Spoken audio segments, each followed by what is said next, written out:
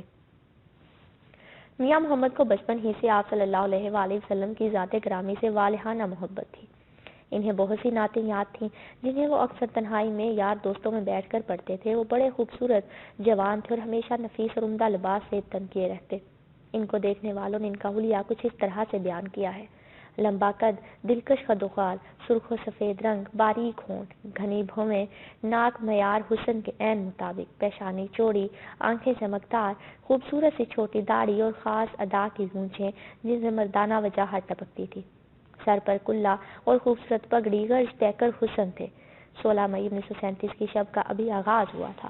مدارس چھاؤنی میں ڈیوٹی سے فارغ فوجی سپاہی مختلف گروپوں میں بیٹھے خوشگپیوں میں مشغول تھے۔ انہی میں ایک طرف چند مسلمان نعت رسول صلی اللہ علیہ وآلہ وسلم سننے میں مہو تھے۔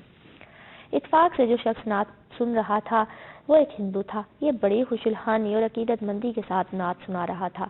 قریب ہی ایک ہندو ڈوگرے سپاہی نے جب ایک ہندو کو اس طرح عقیدت کے ساتھ نعت پڑھتے سنا تو ہمارے تعصب کے جل کر کباب ہو گیا۔ اس نے بآواز بلند آپ صلی اللہ علیہ وآلہ وسلم کی شان اقدس پہ گستاخی کرتے ہوئے نعت پڑھنے والے ہندو سے مخاطب ہو کر کہا: محمد صلی اللہ علیہ وآلہ وسلم کو کرو، کسی اور کا ذکر کرو تو کیسا ہندو ہے؟ تو ہندو دھرم کا مجرم ہے، تیرا باپ معاف نہیں کیا جا سکتا۔ مسلمان سپاہیوں نے ڈوگرا سپاہی کی یہ بدزبانی سنی تو صبر کا گھونٹ پی کر رہ گئے، لیکن میاں محمد اپنے آقا کی شان میں یہ گستاخی سن کر تڑپ اٹھے اور ڈوگرا سپاہی سے کہا: تیرے ہم مذہب کو یہ سعادت نصیب ہوئی ہے کہ وہ آپ صلی اللہ علیہ وآلہ وسلم کے نام مبارک سے اطمینان قلبی حاصل کرے، اس لیے وہ گا کر سرکار عالم کی نعت پڑھ رہا ہے۔ تجھے اپنے خبث وطن کی وجہ سے یہ بات پسند نہیں آئی تو یہاں سے چلا جا، خبردار آئندہ ایسی بکواس نہ کرنا۔ یہ سن کر ڈوگرا سپاہی بولا: میں تو بار بار ہی ایسا کروں گا، تم سے جو ہو سکتا ہے کر لو۔ یہ بےہودہ جواب سن کر میاں محمد کا خون کھول اٹھا۔ ایک ہندو ڈوگر نے ان کی حمیت ایمانی کو للکارا تھا۔ انہوں نے بڑی مشکل سے اپنے آپ پر قابو پاتے ہوئے کہا: آئندہ اپنی ناپاک زبان سے ہمارے نبی کی شان میں گستاخی کا جملہ کہنے کی جرات نہ کرنا، ورنہ یہ بدتمیزی تجھے بہت جلد موت سے دوچار کر دے گی۔ بیرسٹر صاحب بحث کی تفصیل سناتے سناتے سانس لینے کے لیے رکے۔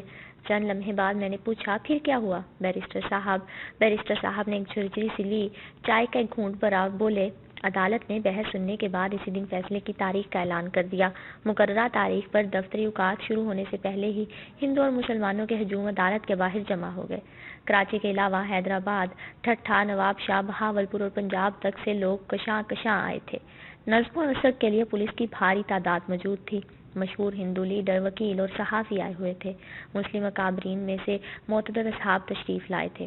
ہندو مسلمان سب امید و بیم میں تھے، البتہ جن مسلم اصحاب کو خفیہ ذرائع سے یہ معلوم ہو گیا تھا کہ جیوری کی اکثریت سزائے موت کی بجائے حبس دوام کے حق میں ہے، وہ اسی کو غنیمت جان کر قدرے مطمئن تھے۔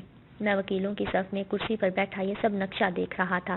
اضطراب اور بے چینی کی کیفیت طاری تھی۔ اچانک ڈائس پر جج نمودار ہوا۔ میرا دل دھک دھک کرنے لگا۔ میں نے قبل ازیں قتل کے کئی مقدمات کی پیروی کی تھی، جن میں سے بعض کو پھانسی ہوئی، بعض رہا ہوئے، مگر دل کی یہ کیفیت پہلے کبھی نہ تھی۔ تقریباً 2 منٹ موت کی سی خاموشی طاری رہی، پھر جج کے اشارے پر پیشکار نے چپراسی سے کہا کہ ملزم حاضر کیا جائے۔ غازی بیڑیاں پہنے، سر اٹھائے، سنگین برادر محافظوں کے حلقے میں عدالت کے کٹہرے میں آ کھڑا ہوا۔ پھر ایک مہیب سناٹا چھا گیا۔ جج نے ایک فائل الٹ پلٹ کر دیکھی اور ریڈر سے کچھ سرگوشی کی۔ اس نے کاغذ کی طرف اشارہ کیا۔ جج نے وہی کاغذ اٹھایا اور دھیمی آواز میں پڑھ کر سنایا: عبدالقیوم خان، تمہیں موت کی سزا دی جاتی ہے۔ غازی عبدالقیوم کے منہ سے ذرا تھرتھرائی ہوئی آواز میں بے ساختہ نکلا: الحمدللہ۔ پھر کچھ سنبھلا اور تن کر کھڑا ہو گیا۔ دیکھنے والوں کو یوں محسوس ہوا جیسے اس کا قد 1 فٹ اونچا ہو گیا ہو۔ اس کے لب ہلے۔ حاضرین نے سنا وہ کہہ رہا تھا: جج صاحب، میں اللہ تعالیٰ کا شکر ادا کرتا ہوں کہ اس نے مجھے اس سزا کا مستحق سمجھا۔ یہ ایک جان کیا چیز ہے، میرے پاس لاکھ جانیں ہوتی تو وہ بھی ایک ایک کر کے اس طرح نبی صلی اللہ علیہ وآلہ وسلم کے نام پر قربان کر دیتا۔ اللہ اکبر! یہ نعرہ مستانہ اس زور سے گونجا کہ اس کی گونج کمرہ عدالت، گیلری، برآمدے اور باہر والوں نے بھی سنی۔ وہ سمجھے کہ عبدالقیوم بری ہو گیا ہے۔ بیرسٹر صاحب رک گئے۔ ہاں بیرسٹر صاحب، پھر کیا ہوا؟ میں نے پوچھا۔ آگے کا المیہ بڑا ہی دردناک اور سنگین ہے۔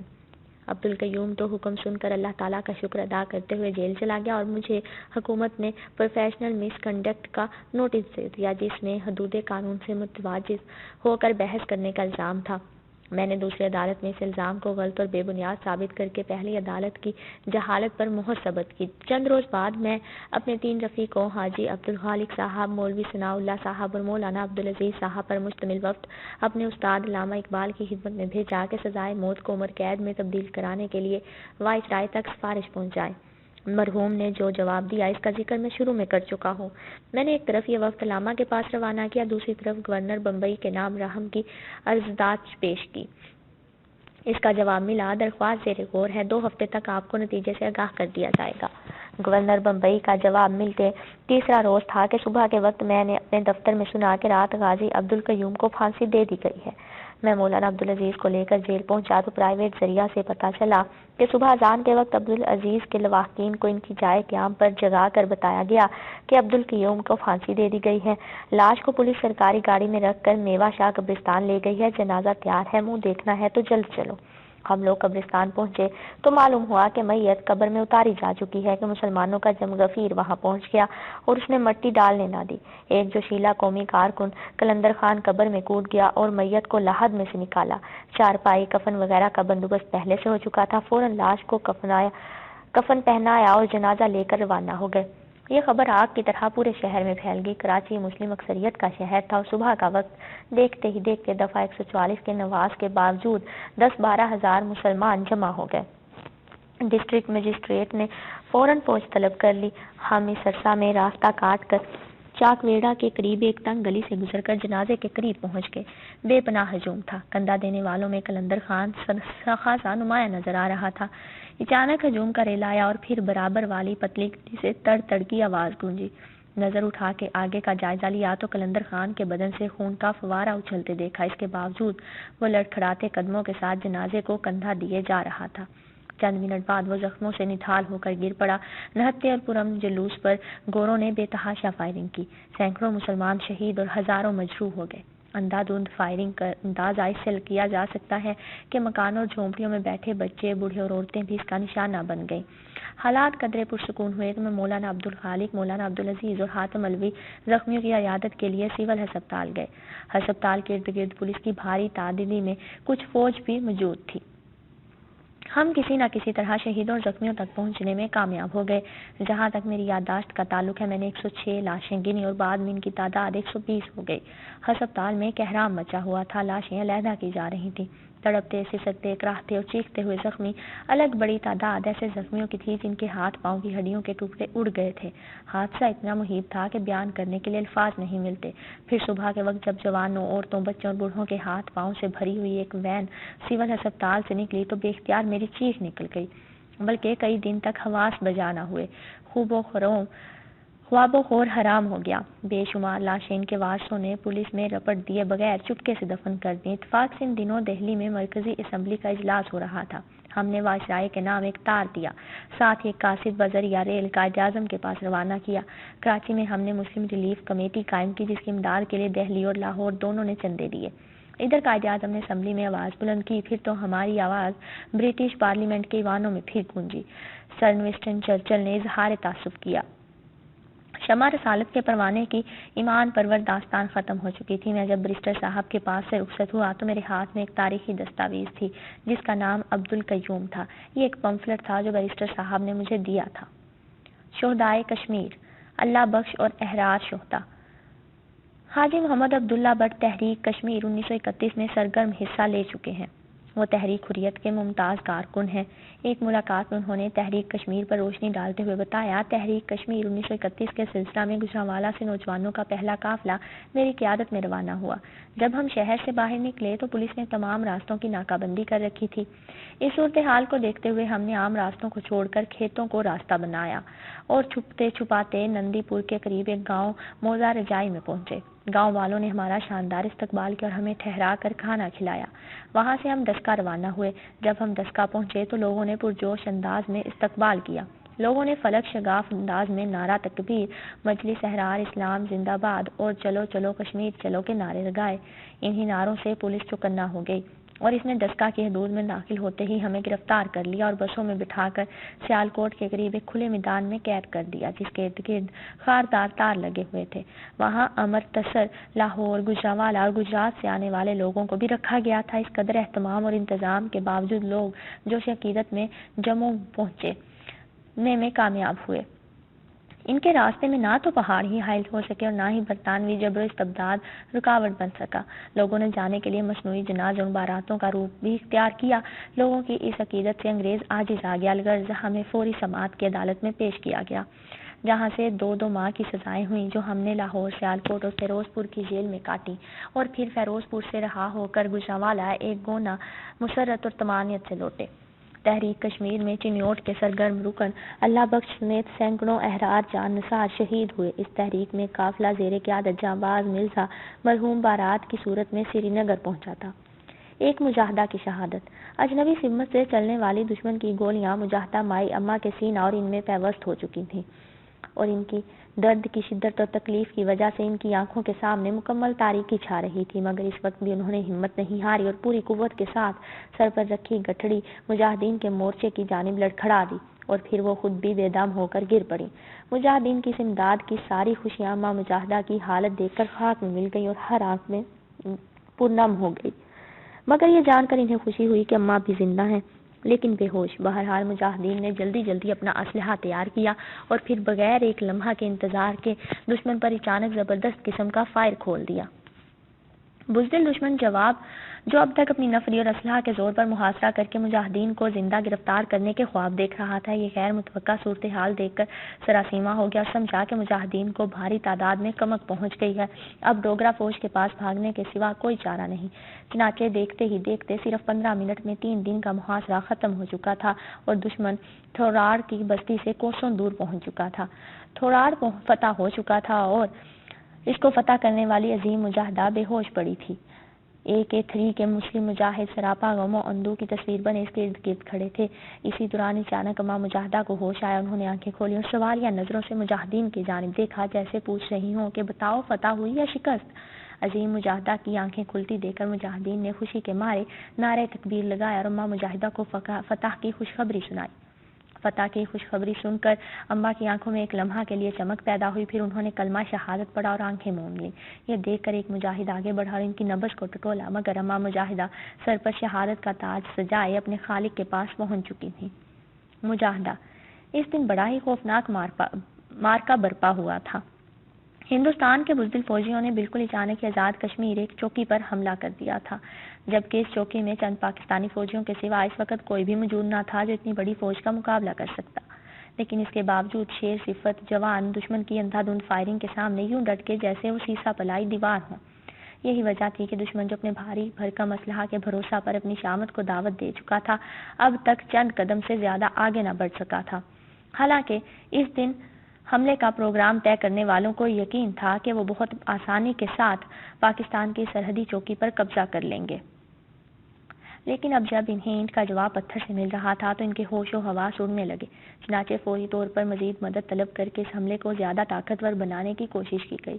دوسری جانب پاک فوج کے شاہینوں کا عالم یہ تھا کہ ان کے پاس سوائے چند بندوقوں کے کچھ نہیں تھا جس سے وہ مقامی آبادی کی حفاظت کا فریضہ تو سر انجام دے سکتے تھے، لیکن اتنے بھاری حملے کا جواب وہ زیادہ دیر تک نہ دے سکتے تھے۔ ان کے لیے مزید پریشانی کا باعث یہ بھی تھا کہ مسلسل کوشش کے باوجود وہ اپنے ہیڈ کوارٹر سے رابطہ کرنے میں ناکام رہے تھے، مگر ان سب مشکلات کے باوجود وہ ابھی تک اپنے مورچوں پر نہ صرف ڈٹے ہوئے تھے بلکہ ان میں سے بعض تو اپنی جانیں ہتھیلیوں پر رکھ کر آگے بڑھ کر دشمن کے علاقے میں بھی پہنچ گئے تھے اور بالکل قریب سے دشمن پر جوابی فائر کر رہے تھے۔ دراصل انہیں معلوم تھا کہ اصل طاقت اللہ کی ہے اور وہ ہمارے ساتھ ہے، جبھی تو انہیں نہ اپنی کمزوری کا احساس تھا اور نہ ہی کمک پہنچنے کا غم۔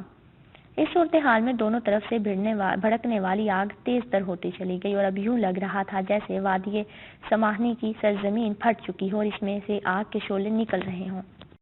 السلام علیکم ناظرین، امید ہے آپ سب خیریت سے ہوں گے۔ اپنی پچھلے ایپیسوڈ میں ہم امیر محمد اور ان کے دوست عبداللہ کی شہادت کے واقعہ کا ذکر کر رہے تھے۔ آئیے اپنی اس ایپیسوڈ کا آغاز وہیں سے کرتے ہیں۔ غازی بابو معراج الدین شہید رحمۃ اللہ علیہ 1951 سے 52 میں ختم نبوت کی تحریک زوروں پر تھی۔ آپ ایک سچے عاشق رسول تھے۔ آپ نے اس تحریک میں بھرپور طریقے سے حصہ لینا شروع کر دیا۔ سید عطا اللہ شاہ بخاری کا شمار اس تحریک کے بانیوں میں سے ہوتا تھا۔ آپ ایک شعلہ بیاں مقرر تھے۔ بابو معراج دین کو شروع ہی سے شاہ جی سے بڑی عقیدت تھی اور آپ جیل میں بھی ان کا لٹریچر پڑھا کرتے تھے۔ آپ ان کے جلسوں اور جلوسوں میں بڑھ چڑھ کر حصہ لینے لگے۔ سید عطا اللہ شاہ بخاری صاحب بابو معراج دین سے دلی پیار کرتے تھے۔ اس کے علاوہ اچھرا کے عالم دین حضرت بابا فتح محمد المعروف بابا عطار نے معراج دین کی سرپرستی کی۔ بابا جی ایک ولی اللہ تھے۔ آپ کو اسلام سے بڑا لگاؤ تھا۔ اچھرا کے رہنے والوں پر آپ کے بڑے احسان ہیں۔ آپ نے یہاں کی 3 پشتوں کو قرآن پاک پڑھایا۔ آپ نے اسلام کی بڑی خدمت کی۔ بابو معراج دین کو بابا جی سے خاص عقیدت تھی۔ بابا جی ان سے بڑا پیار کرتے تھے۔ اکثر بابا جی سے ختم نبوت کے سلسلے میں رہنمائی حاصل کرتے تھے۔ معراج دین نے بابا جی کی صدارت میں اچھرا بہت سے جلسے منعقد کروائے اور بابا جی لوگوں کو ختم نبوت کی اہمیت کا احساس دلاتے رہے۔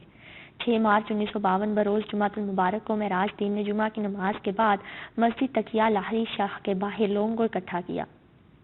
بابا فتح محمد نے اس اجتماع سے ایک ولولہ انگیز تقریر کی۔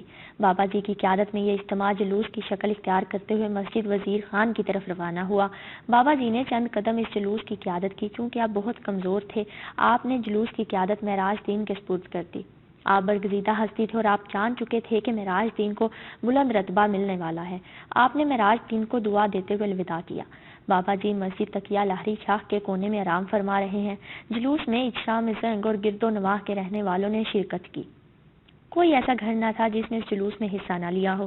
چونکہ موجودہ حکومت اس تحریک کو ختم نبوت کو سختی سے کچل دینا چاہتی تھی، چنانچہ مال روڈ پر جہاں آج اسٹیٹ بینک کی نئی عمارت قائم ہے، فوج نے اس جلوس کا راستہ روک لیا۔ ان کو منتشر کرنے کے لیے لاٹھی چارج اور آنسو گیس استعمال کی گئی۔ اسی دوران فوج نے گولی چلا دی۔ بابو معراج دین کو دائیں بازو پر گہری گولی لگی۔ آپ نے اپنے ساتھیوں کو لیٹ جانے کا حکم دیا۔ اسی دوران دوسری گولی آپ کی چھاتی میں لگی۔ اس وقت آپ کے چھوٹے بھائی چودھری محمد ذکریہ بھی آپ کے ساتھ ہی تھے۔ آپ نے چھوٹے بھائی کی گود میں اپنا سر رکھ کر جام شہادت نوش فرمایا۔ شہادت کے وقت آپ کی زبان پر کلمہ طیبہ کا ورد تھا۔ آپ کے جنازے میں لوگوں نے جوگ در جوگ شرکت کی۔ اچھرا کی تاریخ میں یہ سب سے بڑا جنازہ تھا۔ آپ کو فیروز پور روڈ اچھرا اڈا کے قبرستان میں پیٹرول پمپ کے عقب میں سپرد خاک کیا گیا۔ غازی محمد صدیق رحمۃ اللہ علیہ 20 نومبر 1943 کو روزنامہ سیاست کے پرچہ میں یہ خبر ان الفاظ میں شائع ہوئی: قصور ضلع لاہور 17 ستمبر گزشتہ شب 11 بجے کے قریب قصور سے یہ اطلاع موصول ہوئی ہے کہ لالا پالا مل شاہ ساہوکار کو شام 7:30 بجے قتل کر دیا گیا ہے۔ اس قتل کے سلسلہ میں ایک مسلمان محمد صدیق کو گرفتار کیا گیا ہے۔ بالا